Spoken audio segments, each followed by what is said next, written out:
Desperation leads a parent to hand over their baby in the hope that they'll somehow make it to safety. At Kabul airport, each day has brought chaos, with reports of people having been crushed to death. Earlier in the week, thousands gathered at the gates of the airport. Men and women, children scooped up in arms and propped up on shoulders.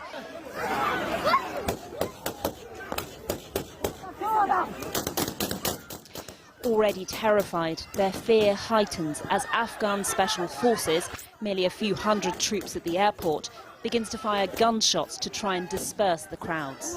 If any one image could tell the story of the US plan for Afghanistan unraveling, perhaps it is this woman, clutching her child, cowering from troops trained by Americans.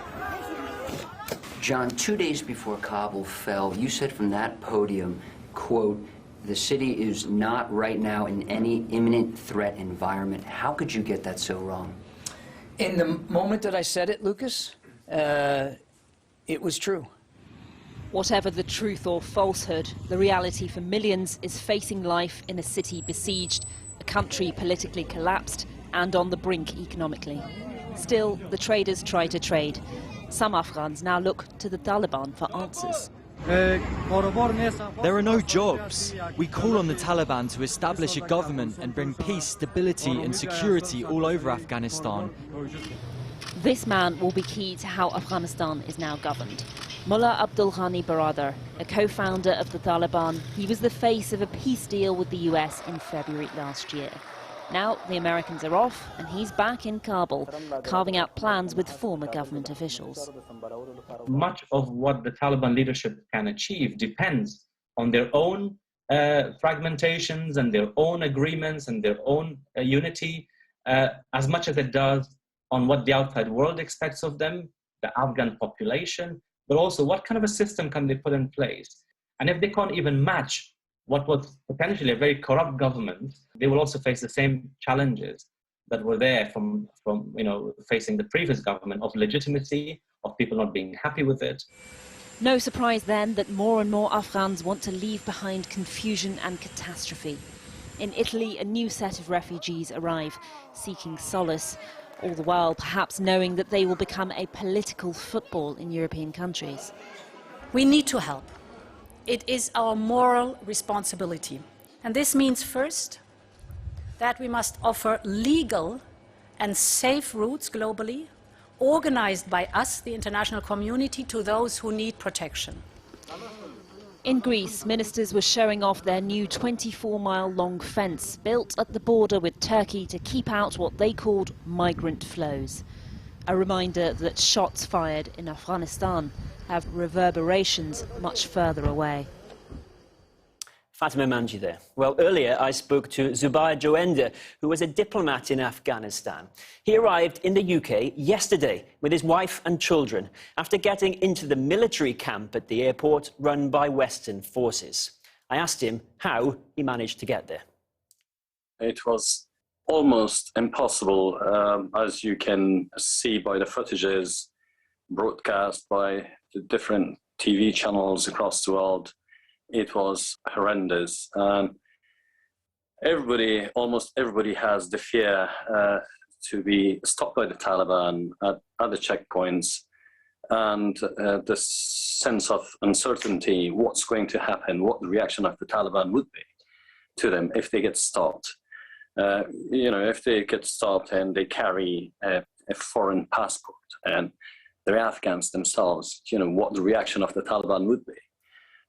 It was difficult, and we had to drive many checkpoints controlled by the Taliban to actually get to the place where we were met by the British army officers.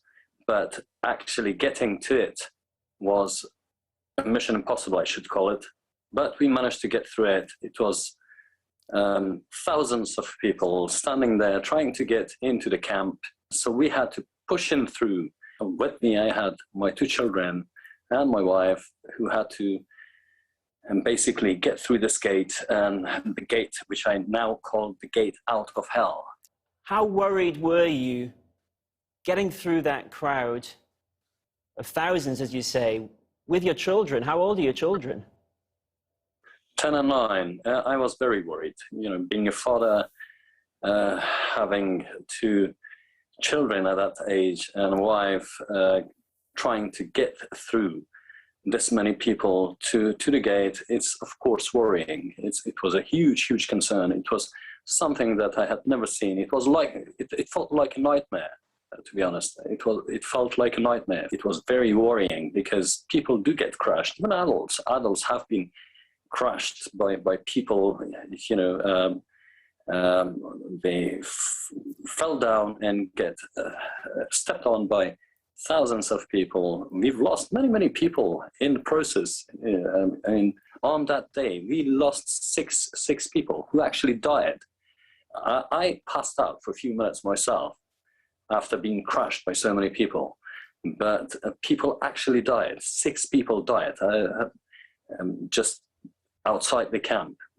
How did you actually secure a place on a plane for you and your family? What did it take? I was assured that there is a waiver for me in the system, for me and my children. And I'm on the manifest. But then again, I had this fear that what if it's not in the system, you know, coming through the barriers controlled by the Taliban and getting into this huge crowd of people trying to push in and get through so many people to actually get into the camp. And if we are not on the manifest, what will happen? What did it feel like to finally be on the plane, taking off, leaving Afghanistan with your family?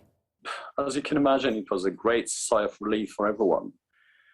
For a father to have managed to get out his children and wife from the country that has fallen apart and where we experienced this sense of uncertainty as to what is going to happen tomorrow, and many news about these sorts of activities that were anticipated your children, by the Taliban. Your children are 9 and 10 years old. What did you tell them about what was going on? To be honest, there was not much we could tell them. You know, I mean, I wasn't really sure what to tell them because, you know, you don't want to sort of give them this sort of fear about where they are while we were still in Afghanistan, you know, surrounded by the Taliban and the checkpoints. So we try to, you know, make them understand that we are trying to get out of the country to safety. You were promised an orderly withdrawal. This is the most disorderly withdrawal. Who bears responsibility for that? Yes, I wasn't expecting that. I was advised to get myself and my family to the airport as there will be no extraction plan. And in order to not waste time, we had to basically arrange the transportation and get to the airport. It was difficult. It was a risky move to make, but we did it. We did it finally. We're very glad that you and your family are safe. Zubair Joenda, thank you so much indeed for speaking to us. Well, a little earlier, I also spoke to Samantha Mort from UNICEF Afghanistan, who was in Kabul. I asked her first if time was running out to get people out of the country. Well, it's certainly creating a lot of panic here in Kabul. There is a lot of fear. People don't know what's going to happen next, and we're seeing people get increasingly desperate. And as we saw yesterday at the airport, scenes where there's young children, UNICEF is deeply concerned about the welfare of those children and is urging calm. And you were one of the few people who stayed on as a Western member of an NGO to try and get through this. Are you able to work out there? Can you get out there? Can you do your job?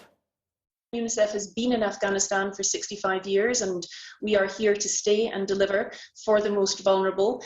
We are beginning to move more freely in certain parts of the country and deliver things like nutrition programming and more vaccinations. We're drilling boreholes in the west of the country. We're seeing more boys and girls return to school in some parts of the country. So yes, we're operational. We're not fully operational though. Of course, Taliban have controlled many parts of Afghanistan for some time, and you've worked in those areas. We can judge them by their actions, can't we? We know that some girls this week in primary and secondary school in the West did exams. We know that some women are working. The Health Commission asked all doctors, nurses and health workers, including women, to come back to work, but it's not uniform. So we're waiting to see a consistent message. There's a high degree of fear and anxiety, particularly amongst women and girls. They're anticipating the worst and they're hunkering down. What's the scale of the potential humanitarian catastrophe in Afghanistan now? Half the country is already in need of humanitarian assistance. That was before this last few weeks. And we know that 550,000 people are internally displaced. Half of that number are children. Many of them are in desperate need of medical care for wounds that were sustained during the conflict.